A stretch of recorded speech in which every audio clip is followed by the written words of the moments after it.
Y cuando hubieron cantado el himno, salieron al monte de los Olivos. Entonces Jesús les dijo: todos vosotros os escandalizaréis de mí esta noche, porque escrito está: heriré al pastor y las ovejas del rebaño serán dispersadas. Pero después que haya resucitado, iré delante de vosotros a Galilea. Respondiendo Pedro le dijo: aunque todos se escandalicen de ti, yo nunca me escandalizaré. Jesús le dijo: de cierto te digo que esta noche, antes que el gallo cante, me negarás 3 veces. Pedro le dijo: aunque me sea necesario morir contigo, no te negaré. Y todos los discípulos dijeron lo mismo. Pasamos ahora al versículo 47 del mismo capítulo 26. Mientras todavía hablaba, vino Judas, uno de los 12, y con él mucha gente con espadas y palos, de parte de los principales sacerdotes y de los ancianos del pueblo. Y el que le entregaba les había dado señal diciendo: al que yo besare, ese es, prendedle. Y enseguida se acercó a Jesús y dijo: salve, maestro, y le besó. Jesús le dijo: amigo, ¿a qué vienes? Entonces se acercaron y echaron mano a Jesús y le prendieron. Pero uno de los que estaban con Jesús, extendiendo la mano, sacó su espada e hiriendo a un siervo del sumo sacerdote le quitó la oreja. Entonces Jesús le dijo: vuelve tu espada a su lugar, porque los que tomen espada, a espada perecerán. Hasta acá nada más la lectura de la palabra de Dios. Puede tomar asiento. Vamos a empezar hablando. Y hoy vamos a hablar de las alarmas, ¿no? Las alarmas que como cristianos tenemos en nuestra vida. Hace algunas semanas el pastor nos pidió que ajustáramos algo como iglesia. ¿Recuerda qué? El horario. Y hoy Andrés fue puntual, dijo: vamos a empezar, a 10:05 empezamos, ¿no? Y esto implica que como cada uno de nosotros tiene que ajustar algo. Tenemos que ajustar nuestras alarmas, levantarnos un ratito antes, ¿verdad? Para llegar hasta acá. Para mí la sociedad se divide en 2 personas, o 2 clases de personas, y no voy a hablar de política, ¿no? Las que ponen en un lapso de 30 minutos 5 o 6 alarmas para levantarse el horario señalado, y las que ponen solamente una alarma y cuando suena se levanta y arranca su día. ¿Quiénes de los que están acá ponen una sola alarma en su despertador y se levantan? ¡Wow! Una sola alarma. Tengo que hablar con ustedes después porque 30 minutos me cuesta a mí desde la primera a la quinta alarma levantarme. La verdad, quisiera saber cómo hacen, ¿no? Cuando suena una alarma, algo nos avisa, ¿no es cierto? Nos está avisando algo. En lo cotidiano, una alarma despertador, la finalidad es recordarnos que tenemos una responsabilidad. Hay que levantarse. Facundo, tenés que ir a trabajar, tenés que llevar a tu hijo al colegio, y cada uno tiene así su propia responsabilidad, una tarea específica. A veces usamos alarmas como recordatorios, una tarea específica que no tengo que olvidar. Ya va yendo a lo urgente, ¿no? Cuando suena una alarma, una sirena de una ambulancia, de la policía, de los bomberos, inmediatamente sabemos de qué se trata, ¿no? Hay una urgencia, hay un peligro. Cada tanto suenan las alarmas acá del cuartel de los bomberos y sabemos que está pasando algo probablemente grave, que están convocando a los bomberos. Ahora mismo, lamentablemente, y desde hace un tiempo nos malacostumbramos a recibir noticias. Hace un tiempo, más de un año, en Ucrania, ¿no? Llegaban noticias de guerra, ahora en Israel y la Franja de Gaza. Se vive bajo la tensión de las alarmas, ¿no? Y hay un protocolo, tienen que estar atentos, suena una alarma y tienen una determinada cantidad de tiempo para ir a un refugio a resguardarse. La finalidad de las alarmas, entonces, decimos, es alertarnos sobre un posible peligro. Si abrimos la palabra de Dios ya en el Antiguo Testamento, Nehemías deja claro esto, es un ejemplo de esto, cuando él vuelve a reconstruir los muros de Jerusalén, ¿no? Y entonces empiezan la tarea de reconstrucción. Hay peligros también, una vez que ellos empiezan la tarea. Y entonces él les va a decir a su pueblo lo siguiente: en el lugar donde oyeres el sonido de la trompeta, reunidos allí con nosotros. Nuestro Dios peleará por nosotros. Si los enemigos querían impedir que ellos reconstruyan sus murallas en Jerusalén, y entonces él les dice: escuchen, cuando suene la trompeta, cuando suene la alarma, reúnanse y Dios va a pelear por nosotros. Vamos a ver hoy en el Nuevo Testamento, leímos 2 fragmentos del libro de Mateo y vamos a ver cómo Pedro, el personaje que vamos a tratar de analizar esta mañana, fue recibiendo algunas alarmas a lo largo de su vida con Jesús.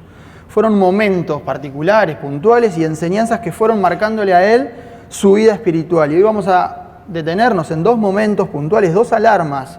Y el valor que tiene Pedro, por lo menos para mí, es que él supo escuchar esas alarmas en su vida y reencauzar el rumbo de su vida. Que al fin y al cabo no es más que escuchar la voz de Dios, lo que tenemos y sabemos que tenemos que hacer nosotros y obedecerla. Tarea que parece fácil, pero que usted sabe que no siempre lo es, ¿no? Es decir, saber escuchar la voz de Dios en nuestra vida y poner eso en práctica no siempre es fácil. En el libro de los Hechos de los Apóstoles vamos a ver a 2 de ellos, a Pedro y a Juan, predicando el Evangelio, ¿no? Y cuando usted lee el libro de los Hechos, se entera que ellos por predicar el Evangelio son encarcelados una noche. Las autoridades los meten en la cárcel porque ellos estaban predicando, ¿no?, al pueblo. Y al otro día, cuando los sacan, les van a pedir una explicación de lo que ellos estaban haciendo. Ellos además habían sanado a un hombre que no podía caminar y que era pobre. ¿Recuerda ese pasaje donde Pedro le dice, no tengo plata ni oro, pero lo que tengo te doy? Y lo sana. Una persona que no podía caminar. Ese milagro había causado mucho revuelo en la sociedad de la época. Y además ellos estaban predicando la resurrección de Jesús y estaban los saduceos ahí dando vueltas, que eran alguien que no creía en la resurrección. Entonces todo esto genera un revuelo en la sociedad. Y al día siguiente, cuando los sacan de la cárcel, las autoridades le preguntan a Pedro y a Juan, ¿con qué potestad o en qué nombre habéis hecho esto? ¿No? Y dice la palabra de Dios algo que a mí me llamó mucho la atención, un pasaje que he leído varias veces. En el libro de Hechos dice que entonces Pedro, lleno del Espíritu Santo, da la respuesta que ellos le piden. ¿Sí? Lleno del Espíritu Santo. Él les dice, este hombre ha sido sanado en el nombre de Jesucristo de Nazaret, ¿no? La persona que ellos habían sanado estaba ahí con ellos.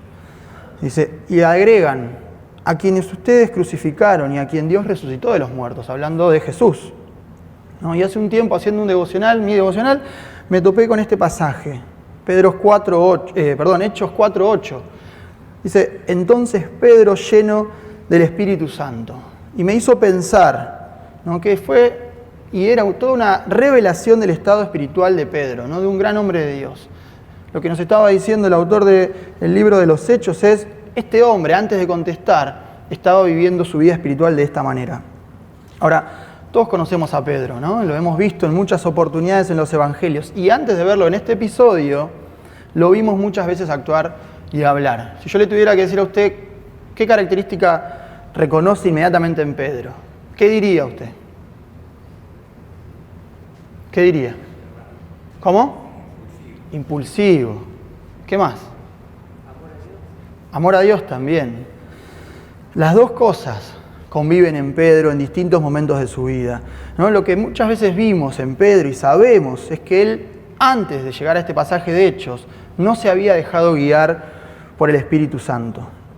Como muchas veces nos pasa a nosotros. No había permitido que el Espíritu Santo guíe su vida, sus decisiones. Y esto no es en detrimento de Pedro. Para mí Pedro es un gran personaje que me ha enseñado y me sigue enseñando todos los días. Él estaba en medio de un proceso de transformación. Un proceso que toda persona que se acerca a Cristo atraviesa, ¿no? Yo sé que acá hay personas que hace 30, 40, 50 tal vez, años que conocen al Señor, ¿sí? Más también capaz, que han empezado ese proceso hace ya mucho tiempo. Y esta mañana algunos de nuestros hermanos están iniciando ese proceso. Estuvieron en la reunión con el pastor acerca del bautismo. Entonces en una iglesia convivimos gente que hace mucho tiempo que empezó este proceso de transformación con gente que lo está empezando ahora. Todos atravesamos ese proceso, ¿no? Estamos viendo y vamos a ver esta mañana entonces ese proceso en el que Pedro va a cambiar. Un proceso que está signado, marcado por la mano y el amor de Jesús, que Jesús lo va moldeando, en el que se ve esa transformación, esa metamorfosis. A mí me gusta ver cómo Pedro pasa a ser de un pescador simple y raso a un apóstol, ¿no? Es el hombre que después va a escribir 2 cartas apostólicas y que va a hablar del amor, pero también es el hombre que saca la espada, ¿no?, y corta la oreja del siervo del sumo sacerdote. Ahora, ese proceso, que lleva un par de años, tuvo varias alarmas que Pedro tuvo que escuchar. Y hoy vamos a hablar un poco de esto. La primera alarma, el primer momento, es un momento donde Pedro se llenó de soberbia y de dolor. Jesús les va a anunciar, ¿no?, lo que leímos recién, a sus discípulos lo que le iba a ocurrir a él, pero también lo que iba a ocurrirle a ellos en el corto plazo. Dice, todos me van a abandonar y me van a negar. Y entonces Pedro responde, ¿no? Pedro responde, aunque todos se escandalicen de ti, ¿qué dice? Yo nunca lo voy a hacer. Jesús le dice, Pedro, me vas a negar 3 veces antes que el gallo cante. Y Pedro le dice, aunque tenga yo que morir contigo, jamás te voy a negar. 2 veces, en 2 oportunidades, en la misma frase, Pedro pone el yo por delante, ¿no? Y esto muestra que el orgullo sale a la luz. Las palabras de Pedro desnudaron su corazón. El libro de Proverbios, ¿no?, que tiene tantas perlas ahí dentro que nos ayudan en nuestra vida diaria. Los consejos del sabio Salomón dice lo siguiente: antes del quebrantamiento, Pedro fue quebrantado en el momento en que niega a Jesús. Su vida tuvo un antes y un después. Antes del quebrantamiento es la soberbia. Y antes de la caída, Pedro sufrió una de las caídas más dolorosas en la vida espiritual, en su vida espiritual. Antes de la caída es la altivez de espíritu. ¿Sí? Pedro se llenó de soberbia. Esa soberbia lo llevó al dolor. Hay que tener mucho cuidado con nuestro yo. ¿Sí? ¿Qué lugar ocupa en mi vida? Porque cuando ese yo se sale del lugar que tiene que ocupar, entonces la soberbia gana nuestro corazón. ¿Qué significó para Pedro la triple negación? ¿No? Era el momento de demostrar el verdadero carácter. Pero no el carácter ese de sacar la espada para dejar fluir los impulsos. Es ese carácter bien entendido que nos debe llevar a asumir nuestra fe ante quien sea, sin temor al que dirán. Y Pedro, cuando tiene que enfrentar ese momento en su vida, falla. Lo niega 3 veces a Jesús, ¿no? Y uno piensa, tanto tiempo a su lado, jactándose que hasta incluso era capaz de morir por Jesús. Cuando el gallo canta, Pedro termina sabiendo y reconociendo que no era ni siquiera digno de ser llamado discípulo de Jesús.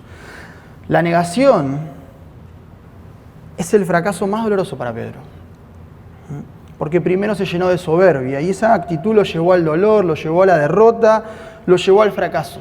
Pero primero estuvo ese yo que se fue descontrolando y saliendo del lugar. No había estado a la altura de lo que le había prometido. Le dijo, yo te prometo que soy capaz de hasta morir con vos. No había podido respaldar sus palabras con sus actos. Defraudó a Jesús. ¿Qué significó la negación de Pedro? Fue ni más ni menos que darle la espalda a Jesús. Hermanos, en la vida cristiana hay 2 caminos. O le doy mi corazón o le doy la espalda, ¿no? Y tal vez durante algún tiempo podemos navegar por la ancha avenida del medio, ¿no? Estoy acá, estoy allá, estoy acá. En algún momento sale a la luz, ¿sí? Y lo que hay en mi corazón me termina delatando. O le doy la espalda o le doy mi corazón. La Biblia dice que Pedro seguía a Jesús de lejos, ¿no? Mateo 26:58 dice, más Pedro le seguía de lejos hasta el patio del sumo sacerdote. Cuando a Jesús lo llevan arrestado, los discípulos se dispersan y entonces Pedro quiere saber qué va a pasar con Jesús. Y dice que lo va siguiendo de lejos. Para mí, ese pasaje es toda una imagen, ¿no? Es una imagen de lo que le pasaba a Pedro en ese momento. No estaba verdaderamente identificado con Jesús todavía. Habían sido solo palabras lo que él le había dicho. Pero también es toda una imagen de lo que nos pasa muchas veces como cristianos. Hay una corriente actual de no comprometerse seriamente con Jesús. Eso para mí significa seguirlo de lejos. Sí, estoy. Pero bueno, hasta ahí. ¿Sí? Estar, pero sin un compromiso que implique esfuerzo y sacrificio. Si me pedís algo más, y ya no. Estoy hasta ahí. Vengo, sí, me siento los domingos, pero nada más. No hay una identificación real y sincera con Él. Es lo que muchas veces nos pasa como cristianos. ¿Qué sucede con Pedro a partir de la negación? Cae en la tristeza y en el dolor. ¿Se acuerda cómo termina Pedro en ese pasaje? Llorando, ¿no? La tristeza, el dolor es el callejón sin salida al que nos lleva a la soberbia. Pedro entendió que se había alejado del corazón de Dios. Y dice la Biblia, y Pedro saliendo fuera lloró amargamente. Es muy gráfico ese pasaje, porque cuando uno lo lee lo puede ver a Pedro ahí. Yo me lo imagino arrodillado, con la cabeza entre las piernas, llorando. Es un llanto sincero que nace de un corazón arrepentido y creo que ahí está el valor de Pedro. Ahí radica el valor de Pedro, en su arrepentimiento, que es lo que lo termina haciendo volver al Señor. Lo que significó para Pedro lo que significó para Jesús la triple negación de Pedro.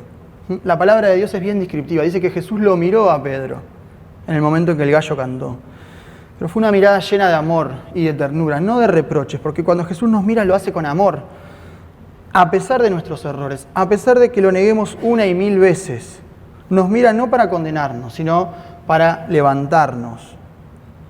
Yo me pregunté muchas veces por qué para Jesús Pedro fue un hombre tan importante. ¿No? Y creo que fue importante porque esas lágrimas de tristeza fueron sinceras. Son las mismas lágrimas que usted y yo, que cada cristiano puede derramar delante de Dios luego de cometer un error y vuelve a buscar el perdón de Dios. Acá me quiero detener en una cosa que me parece sumamente interesante, ¿no?, de señalar. Tenemos que olvidarnos, como cristianos, de mostrar una fachada de perfección en la que muchas veces caemos. ¿Sí? Eso no existe, tal cosa no existe.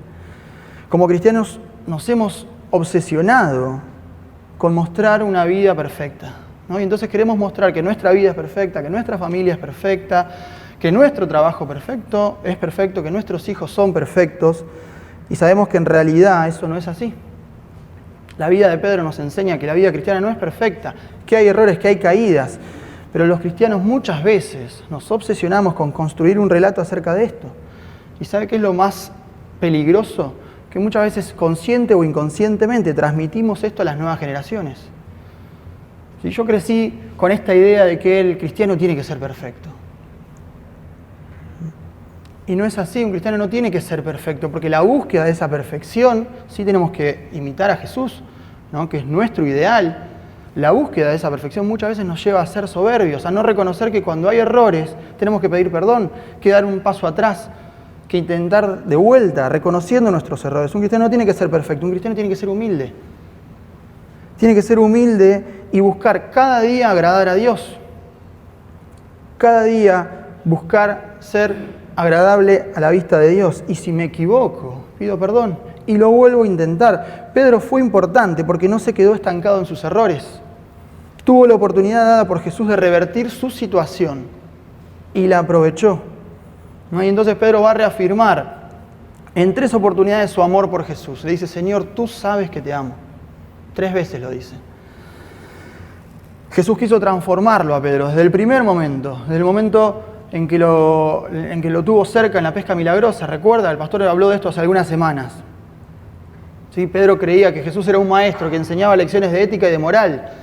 Era mucho más que eso. Y Pedro en ese día reconoce que era el Señor de su vida. Desde ese momento Jesús quiso transformarlo. Y él finalmente, después de un largo proceso, lo entendió. Dejó que la mano de Dios moldeara su vida, su carácter. Permitió que Jesús hiciera una transformación en su corazón. Ahora, si usted abre el Evangelio, lee el libro de Hechos, llega a las cartas apostólicas, va a ver que Pedro va cambiando. Va siendo transformado por Dios. No es un proceso fácil, pero vale la pena. ¿Sí? Y creo que como cristianos todos estamos en ese proceso. Nuestra vida es ese proceso. La primera pregunta que se impone esta mañana entonces es si estás permitiendo que Jesús transforme tu vida cada día. Si estás permitiéndole a Jesús que obre en tu corazón para cambiar aquellas cosas que hay que cambiar. O creemos que ya no hay nada más para cambiar. Como cristianos lo peor que nos puede pasar es creer que ya no hay nada para cambiar. Eso no es cristianismo, eso es rutina. Eso es poner el piloto automático y simplemente estar. Creer que no tengo nada más para cambiar, para mejorar en mi vida, no es cristianismo, es rutina. La segunda alarma que va a sonar en la vida de Pedro: él se llena de impulsividad. Recién lo decía el doctor Taruela. Pedro considera el arresto de Jesús una injusticia. Seguramente todos nosotros coincidimos en esto, ¿no? Es una injusticia que hayan arrestado a Jesús. Que no hacía nada malo, pensaba Pedro, predicaba un mensaje de amor. Y el Sermón del Monte es una clara muestra de esto. Es un ejemplo. Pedro estaba ahí, lo escuchó. Jesús dijo: también han oído que se dijo, ama a tu prójimo y odia a tu enemigo, pero yo les digo, amen a sus enemigos y oren por quienes los persiguen.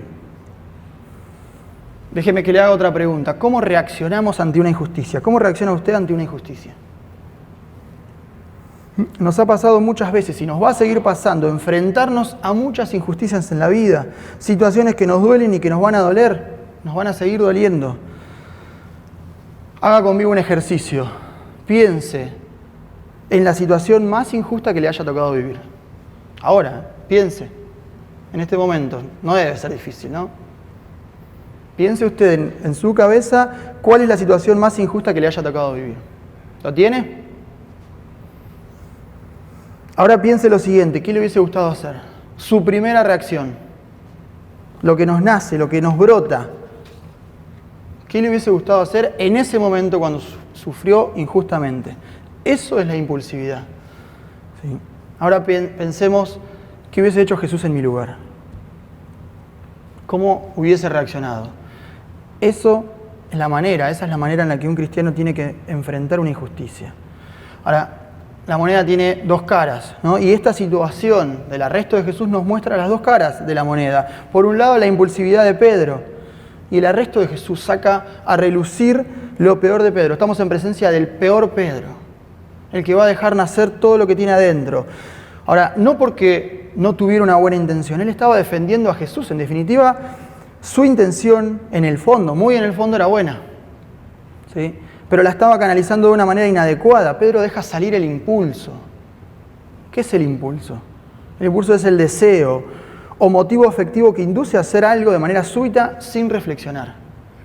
Sin reflexionar. Y eso es lo que le pasa a Pedro. Pedro no reflexiona, convierte una buena intención, la defensa de Jesús, en algo totalmente negativo. Su enojo lo lleva a reaccionar violentamente.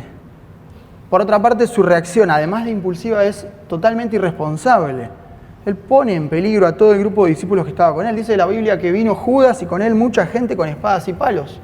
Humanamente, piense, ¿qué podrían haber hecho ellos frente a esa multitud? La impulsividad nunca nos lleva a ningún lugar adecuado. La impulsividad no puede nunca en la vida de un cristiano ganarle a la reflexión, a ese momento donde me tengo que detener y pensar qué voy a hacer, cómo voy a actuar, cómo voy a reaccionar. La impulsividad no puede ganarle nunca en la vida de un cristiano a la reflexión ni a la oración. Voy a orar por esta persona. Lo voy a poner delante de Dios. Que el Señor me ayude a saber cómo tengo que orar. Porque el ser impulsivo nos aleja completamente de la voluntad de Dios. Lo dice Santiago en su carta. Porque la ira del hombre no obra la justicia de Dios. Vimos por un lado una de las caras, ¿no? La impulsividad de Pedro. Y por otro lado tenemos el ejemplo de Jesús, la templanza de Jesús. Los 3 años de Jesús enseñándole no le habían servido de mucho a Pedro, ¿no? ¿Cómo reacciona Jesús? Le dice, vuelve tu espada a su lugar porque todos los que tomen espada, espada perecerán. ¿Qué le estaba enseñando Jesús en ese momento? Los que usan actos de violencia se hacen objeto de la violencia. Vivimos en una sociedad completamente violenta. Todos los días surgen noticias ahora de chicos que se pelean en la salida de un boliche y uno termina totalmente hospitalizado. Y tuvimos hace algunos años en la costa un caso que marcó nuestra sociedad y todas las semanas siguen pasando casos así.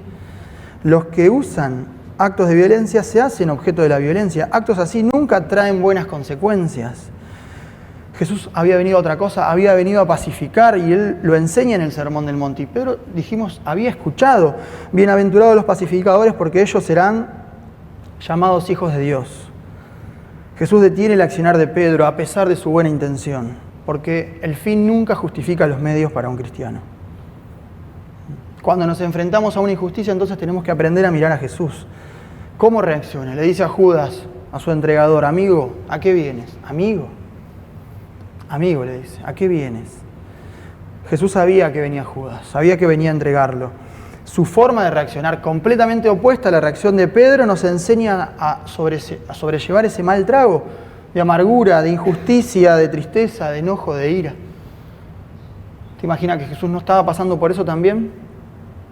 A Jesús lo estaba traicionando un amigo. Alguien en quien Él había invertido tiempo, alguien a quien Él había elegido y a quien también amaba, a pesar de lo que le estaba haciendo. Lamentablemente, hermanos, la vida cristiana no es lo que uno quisiera que sea, es lo que es. Y a veces nos toca enfrentarnos con situaciones injustas. A veces personas que uno ama y a quienes les ha dedicado tiempo nos van a fallar. Y uno va a sentir que eso es injusto. Claro que es injusto. Es totalmente injusto. Hay que aprender a lidiar con la injusticia en un mundo que elige sistemáticamente darle la espalda a Dios. Mateo 26:51, pasaje que leímos, ¿no? Dice, pero uno de los que estaban con Jesús, ¿no?, extendiendo la mano, sacó su espada, hiriendo a un siervo del sumo sacerdote y le quitó la oreja. Y Mateo dice, estaba con Jesús, ¿no? Y ese es Pedro. Pedro estaba físicamente esa noche con Jesús. Lo había acompañado en Getsemaní junto a los otros discípulos. estaba físicamente, pero no estaba espiritualmente en sintonía con Él. Su reacción impulsiva demostró que no estaba con Él, porque su corazón todavía no estaba entregado a Jesús.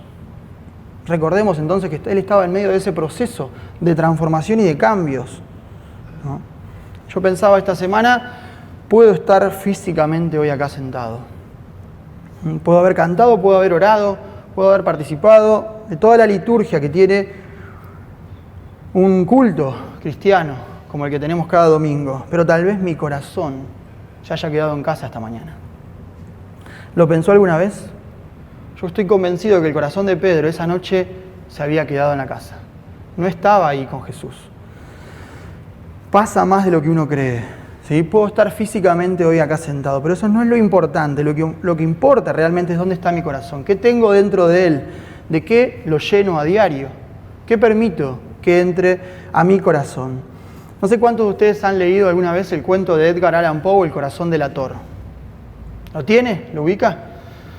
Si no lo ubica, lo invito a que pase por la biblioteca y lo pida hoy. ¿Sí? Un cuento brevísimo, muy interesante, ¿no? Ya el título nos dice de qué se trata. Un hombre va a ser delatado por su corazón. Y yo creo que el mensaje del libro de Poe es ese: el corazón nos delata. Tarde o temprano, nuestro corazón nos delata. Tarde o temprano sale a la luz lo que hay en mi corazón. Buenas o malas intenciones, buenas o malas pensamientos, acciones, sentimientos. En algún momento de nuestra vida, lo que hay adentro mío sale. Es así. Tarde o temprano el corazón te va a delatar. El corazón de Pedro lo delató. Estuvo 3 años con Jesús. Y su primera reacción fue sacar la espada. Su primera reacción fue sacar la espada. ¿Cuánto hace que usted conoce al Señor? Piensa en esto. ¿Y cuántas veces nuestra primera reacción es sacar la espada? ¿Cuántas veces nuestra primera reacción es sacar la espada? Piensa en lo que significa eso. Dañar, lastimar, herir, de un montón de maneras. ¿Estamos espiritualmente conectados y entregados a Jesús? ¿Nuestras reacciones, nuestras actitudes demuestran que estamos sintonizados con Él? Nuestro corazón es un corazón entregado a Jesús. Tu corazón te va a delatar. En algún momento de tu vida te va a delatar. Y la pregunta que tenés que hacerte es: ¿qué está diciendo tu corazón hoy? ¿Dónde está puesto? Hermanos, lo que pase en un futuro, en 1, en 2, en 5, en 10 o en 20 años, va a depender de lo que haya en nuestro corazón hoy. Y cada día, ¿qué permito que entre en mi vida? ¿Qué permito que entre en mi corazón? Libro de Proverbios, vuelvo al libro de Proverbios que es tan lindo. Sobre toda cosa guardada, dice Salomón, ¿qué? ¿Guarda qué? Guarda tu corazón porque de él mana la vida, ¿no? Es un gran consejo. Y a mí la vida de Salomón nos dejó tanto, ¿no? De lo que podemos aprender, pero me genera una gran contradicción porque tanta sabiduría, pero llegó al final de su vida sin poder guardar su corazón, alejando, permitiendo que su corazón se vaya detrás de dioses paganos. La historia de Pedro continúa, ¿no? Y si usted sigue leyendo va a encontrarse a un Pedro ya en Pentecostés, un Pedro que va a predicarle a Cornelio y el Pedro que va a escribir las cartas. Se dejó transformar por Dios, ¿no? Y ese cambio se vio en su vida. Lo que le leí al principio. Entonces Pedro, lleno del Espíritu Santo, ¿no?, va a dar la respuesta a las autoridades. Pedro finalmente entendió que eso era con lo único con lo que debía llenarse, con el Espíritu Santo. Él les dice que las autoridades dicen en Hechos 4, 18 al 20, y llamándolos, los intimaron que en ninguna manera hablasen ni enseñasen en el nombre de Jesús. Mas Pedro y Juan respondieron diciéndoles: juzgad si es justo delante de Dios obedecer a vosotros antes que a Dios, porque no podemos dejar de decir lo que hemos visto y oído. Y usted se encuentra con este hombre que un tiempo antes no fue capaz de decir: sí, yo estoy con Jesús, soy su discípulo, soy su amigo, es mi Señor. Lo negó y llega este momento y Pedro se encuentra diciéndole a las autoridades delante: sin temor, no puedo callarme, no puedo dejar de decir lo que vi y lo que oí. El Pedro que negó a Jesús es el mismo Pedro que ahora dice esto. Y usted dice: ¿cómo puede ser que sea la misma persona? Y que en sus cartas va a hablar del amor también. Indudablemente la mano de Dios estuvo presente en medio de ese proceso. Dios decide trabajar con hombres y mujeres como nosotros, ¿no? Nos eligió y nos sigue eligiendo, falibles e imperfectos, con aspectos de nuestra vida interior y exterior para corregir. Con personas que puedan, por la gracia de Dios, cambiar su vida, pero cambiarla de verdad y estar dispuestos a hacerlo cada día de nuestra vida. Decir, Señor, ¿qué es lo que tengo que cambiar hoy en mi vida? Para eso, Dios hace sonar alarmas en nuestra vida. Para eso Dios hace sonar alarmas en nuestra vida, para que corramos hacia Él, el único refugio seguro. Pedro escuchó esas alarmas y supo volver a Jesús buscando el perdón. Hay alarmas que suenan en nuestro corazón y no las puede escuchar nadie más, las voy a escuchar yo solamente, porque es Dios hablándome a mí, pidiéndome que cambie algún aspecto puntual de mi vida interior. Ahora, son fáciles de silenciar porque no las escucha nadie más. Es Dios hablándote a vos. Debemos estar atentos a escucharlas, a verlas, a reconocerlas. Hay alarmas también en otros aspectos de nuestra vida, alarmas en nuestro matrimonio, faltas de diálogo, faltas de transparencia, elegimos ocultar algo. Hay alarmas en la crianza de nuestros hijos, lugares y personas que frecuentan, actitudes y decisiones que van tomando. Hay otro tipo de alarmas que llegan también a nuestra vida, que tienen más que ver con nuestra vida espiritual y que nos van a alertar del peligro de alejarnos de Dios. Esa noche, el canto del gallo, solamente para Pedro significó lo que significó. Para el resto era simplemente un horario, era un momento determinado de la noche, que estaba llegando el día. Hay alarmas que van a alertarnos del peligro de que nos estamos alejando de Dios, la falta de integridad tal vez en algún aspecto de nuestra vida. La pregunta que le hago para ir cerrando es, ¿estás escuchando alguna alarma en tu vida hoy? ¿Estás escuchando que Dios te está diciendo, esto hay que revisarlo? Es Dios queriendo decirte, acá hay un posible peligro. Cada persona que se aleja de Dios ha decidido voluntariamente no hacer nada, absolutamente nada con las alarmas que Dios puso en su vida.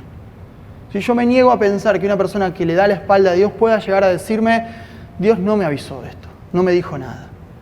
¿Sí? Cada persona que voluntariamente dice, me voy a alejar de Dios, ha decidido silenciar esas alarmas en su vida. Dios es un Dios de segundas oportunidades. Lo fue con Pedro y lo es con cada uno de nosotros, ¿no? Siempre nos da una nueva oportunidad. Y creo que hoy nos está otorgando una nueva oportunidad de transformar nuestra vida, de escuchar esas alarmas que tal vez está haciendo sonar en nuestro corazón. El canto del gallo, siempre pienso en ese momento, fue para Pedro una alarma en su vida. Una alarma muy importante, porque lo hizo volver. Fue la certeza de que se había alejado de Dios, de Jesús, pero que también tenía la oportunidad para volver. ¿Era ahí o nunca? Si no volvía, iba a ser muy difícil después llegar a ser el Pedro que fue. Fue también la certeza de que podía volver. Muchas veces vamos a escuchar este tipo de alarmas dolorosas. A veces duelen. ¿Sí? Certeza de que nuestro corazón está lejos de Dios. No hay que callarlas, no hay que silenciarlas, no hay que apretar posponer, como hago yo cada mañana cuando suena mi despertador. ¿Sí? Si duele, hay que escucharlas. Porque es Dios queriendo decirnos algo. Cuando el gallo cante en tu vida, escúchalo. Porque te está diciendo algo. Es la señal para volver nuestro corazón a Dios. Creo que esta mañana, ¿sí? En algún momento de nuestro día, es hora de hacer un análisis profundo, interior en nuestra vida. Porque Dios quiere transformarnos y cambiar nuestro corazón. Vamos a ponernos de pie.